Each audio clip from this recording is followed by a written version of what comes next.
El capitalismo en el Perú se ve reflejado dentro de los problemas económicos vigentes que se vienen desarrollando desde hace un buen tiempo. Hasta la fecha, y desde hace 5 años, ya en el país hemos tenido ya 5 presidentes diferentes, siendo el último actual Pedro Castillo. Este mismo genera un desbalance en el estado de gobierno por su constante cambio de puntos claves y por su enfrentamiento directo contra la República. Según Pedro Frank, ex ministro de la Economía, quien es el que comentó en la BBC que la economía se ha comportado increíblemente bien desde que Pedro Castillo es presidente. Justamente de acuerdo con las proyecciones del Banco de Reserva del Perú, el PIB, el PIB del país creció un 13,2%. Sin embargo, existe una persistente preocupación ya que esta cifra va en desaceleración y cada vez su crecimiento se reduce. Asimismo, otras entidades han presentado proyecciones aún más bajas. Expertos han catalogado que si bien es cierto existe un crecimiento económico, eso no se traduce como un avance o un beneficio para la población peruana. No ha logrado tampoco la reducción de las desigualdades económicas del país. Incluso de acuerdo al INEI, los ingresos provenientes de Lima Metropolitana fueron de 1.639,5 soles, lo que significa que ha tenido una caída del 8,8% desde inicios de la pandemia y toma de gobierno por parte de Pedro Castillo. Es el estado de bienestar. Durante el siglo XIX, los estados liberales eran un modelo donde se constituían y apoyaban a la consecución de intereses básicos. Sus bases estaban ligadas completamente al egoísmo hedonista y de un asegurado puesto en la alta sociedad. Durante esta época, los estados liberales se envolvieron en diversos problemas sociales estrechamente vinculados a la revolución industrial y al desarrollo de la producción capitalista, en el cual los trabajadores estaban sentenciados a morir de hambre si no se acostumbraban a las reglas del trabajo salarial.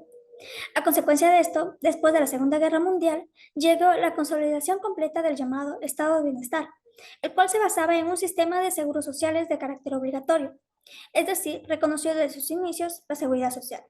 Este nuevo modelo se desarrolló gracias a la presión por parte del movimiento obrero, con algunos factores influyentes, como los reformistas socialdemócratas, el socialismo cristiano y élites políticas y económicas conservadoras. Estos reconocidos personajes, con apoyo a los sindicatos, impulsaron a las reformas de seguro obligatorio, protección en el trabajo, salario mínimo, expansión de servicios educativos, etc. Cabe recalcar que este proceso también benefició a complementar al derecho de voto hasta llegar al sufragio universal. Continuando con lo anterior, el estado de bienestar se basaba en determinados principios y valores.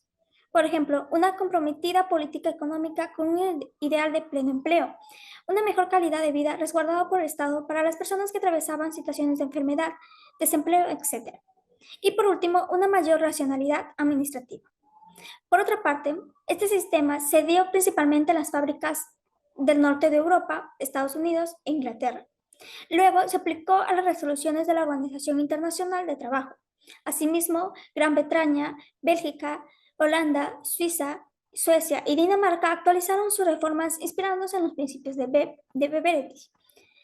¿Cuáles eran los principios de Beveridge? El Plan de Seguridad Social de Beveridge abarcaba 6 principios fundamentales: tipo fijo de prestación de subsistencia, tipo fijo de cotización, unificación de la responsabilidad administrativa, adecuación de las prestaciones, universidad y clasificación. Estos 6 principios complementaban al objetivo de eliminar o reducir la pobreza y también de poder garantizar el mantenimiento del nivel de vida de los trabajadores y ciudadanos en general. El liberalismo planteado por Adam Smith en Europa a finales del siglo XVIII tenía como base la globalización de la economía de mercado y el capitalismo impulsado por empresarios que necesitaban un alejamiento de las restricciones e influencia del Estado en parte de sus prácticas.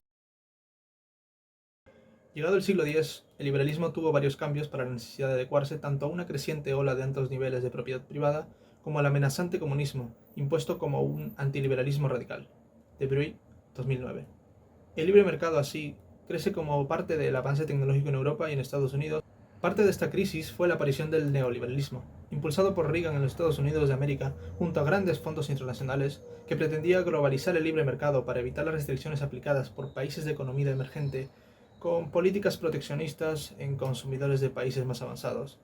convirtiendo así a las grandes corporaciones en la más alta élite del capitalismo por encima de cualquier legislación que pudiera aplicar un gobierno. Entonces, entendemos que la principal diferencia entre el liberalismo y el neoliberalismo es la percepción que tienen sobre el poder del Estado, siendo este último modelo económico el que considera al Estado un enemigo de la economía, y cómo éste limita el poder de la expansión de muchas grandes corporaciones.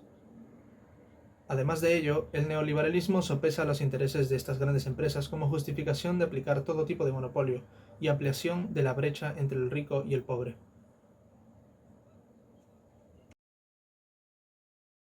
Bueno, en este caso me tocó explicar las principales consecuencias del uso de un sistema capitalista. Como principales consecuencias de un sistema capitalista vienen a ser las siguientes. En primer lugar, una desigualdad social. Esto debido a que el uso de un sistema capitalista hace que el dinero se concentre en grupos muy reducidos de la población, lo cual genera pobreza, esclavitud de la mano de obra, etc. En segundo lugar, la escasez. Encarecimiento o el agotamiento de recursos no renovables y renovables. Según la Universidad de Sevilla, esto es debido a que un sistema capitalista explota los recursos naturales de manera insostenible y miserable. Y por último, en tercer lugar, los conflictos internacionales. Según Vargas en el 2007, el capitalismo fue uno de los principales causantes de la Segunda Guerra Mundial, debido al bloque socialista por parte de de los países que controla la Unión Soviética a causa del gobierno socialista dependiente por parte de la URSS. Hola, soy Valentino Rebelo y el día de hoy les voy a hablar sobre capitalismo en la actualidad. Es el que aumenta el capital. Lo que hizo es cambiar cómo se produce esta explotación, incluyendo el feudalismo y capitalismo. Según la fuente gestión.pe, en la noticia la decepción de los jóvenes de Cuba huyen del paraíso socialista hacia el capitalismo. Explicando lo que prefiere el pueblo, en la noticia explica las decepciones que tuvo el país hacia la población cubana. Según la fuente, el pueblo les dio una oferta cuya beneficiaría al pueblo, lo cual no se cumplió, lo cual decidieron emigrar a un país donde sí se cumpla esto. Aquí se ve el sistema capitalista, donde se genera una riqueza en la asignación de los recursos a través del mecanismo y del mercado.